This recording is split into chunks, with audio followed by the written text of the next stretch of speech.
Breaking here tonight, disturbing charges against two Cobb County officers in completely separate investigations. One is charged with sexual battery against a child. The other is accused of child cruelty. Atlanta News First reporter Chelsea Beimfor is live at the Cobb County Police Headquarters in Marietta, looking into both of these cases.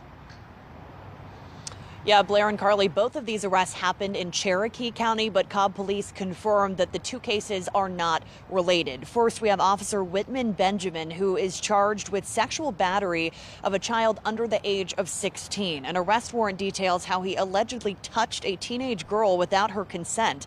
I did speak with Officer Benjamin on the phone tonight. He said he had no comment about the case.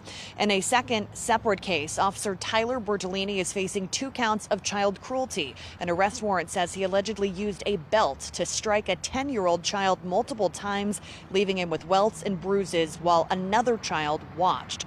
In a statement, Cobb Police Chief Dan Farrell said the expectation in Cobb County is clear. Our officers must uphold the law and conduct themselves with integrity on and off duty. We are reviewing the facts, respecting due process, and will take appropriate action to maintain the trust of our community.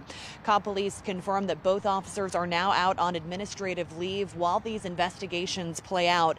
Both men have been employed by the Cobb County Police Department for at least 5 years, and they have been in good standing according to state police records and have not faced any previous investigations.